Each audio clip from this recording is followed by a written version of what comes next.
విజయవాడ దగ్గర ఇబ్రహీంపట్నంలో జోగి రమేష్ గారి ఇంటి మీద ఈ తెలుగుదేశం పార్టీ వ్యక్తులు పెట్రోల్ బాంబ్ దాడి చేయడం జరిగిందండి.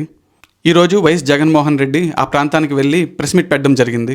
ఆ ప్రెస్ మీట్ చూసిన తర్వాత నాకేమనిపించింది, మీతో నేను షేర్ చేసుకోవాలనుకుంటున్న నా ఒపీనియన్ ఈ వీడియో ద్వారా మీ ముందు పెడుతున్నానండి.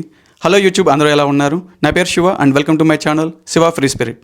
రాజకీయాల్లో మన ప్రత్యర్థులు ఎదుగుతున్నప్పుడు కోవర్ట్ ఆపరేషన్ల ద్వారా ఆ నాయకుడిని ఎదగనివ్వకుండా చేస్తూ ఉంటారండి. ఈ కోవర్ట్ ఆపరేషన్లో షార్ట్ టర్మ్ కోవర్ట్ ఆపరేషన్, అలాగే లాంగ్ టర్మ్ కోవర్ట్ ఆపరేషన్స్ ఉంటాయండి.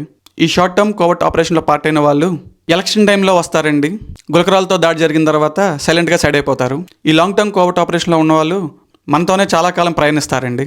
ఈ ప్రెస్ మీట్ చూసిన తర్వాత నాకు అనిపించింది ఏంటంటే, క్లారిటీ లేని వ్యక్తుల్ని పక్కన పెట్టుకుని నా నాయకుడు ఒకవైపు పడుతున్న పాటలు చూస్తుంటే చాలా బాధ అనిపిస్తుందండి.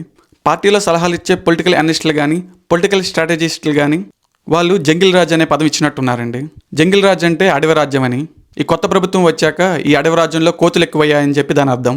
అలాగే మా నాయకుడు పదే పదే చెప్పేది, ఈ 2 సంవత్సరాలు కళ్ళు మూసుకున్నాం, ఇంకో 3 సంవత్సరాలు కళ్ళు మూసుకుంటే వచ్చేది మన ప్రభుత్వమే అంటున్నారు. అంతేకాకుండా సోషల్ మీడియాలో చాలామంది కర్మకాలి 2029లో మా ప్రభుత్వంగానే వస్తే మేమేంటో చూపిస్తామంటున్నారు. ఇది కొంచెం రాంగ్ వేలో ప్రొజెక్ట్ అవుతుంది. కర్మకాలి రావడం ఏంటి? ఆల్రెడీ 29లో వచ్చేది వైఎస్ఆర్సీపీయే కదా అన్న కాన్ఫిడెన్స్ నాయకుల్లో నాకు కనిపించడం లేదు. ఇలాంటి నినాదాలని, ఇలాంటి ఐడియాస్ని సోషల్ మీడియా యూజ్ చేసేలా చేస్తున్నారండి. జోగి రమేష్ గారి మీద జరిగిన దాడికి కారణం చంద్రబాబు గారికి చిప్ లేదని చెప్పి అన్నారని, దానికోసమే ఈ విధంగా దాడి చేశారని నిన్న ప్రెస్ మీట్లో వైఎస్ జగన్మోహన్ రెడ్డి చెప్పడం జరిగింది. చిప్ ఉన్న మనం ఏం చేస్తున్నామంటే, ఇలాంటి పొలిటికల్ స్ట్రాటజీస్తో 2 సంవత్సరాలు కళ్ళు మూసుకుందాం, ఇంకా 3 సంవత్సరాలు కళ్ళు మూసుకుందాం అని కేడర్ని ఉత్తేజపరిచేలా మాట్లాడమని చెప్పిన వ్యక్తిని పట్టుకుని తనాలండి.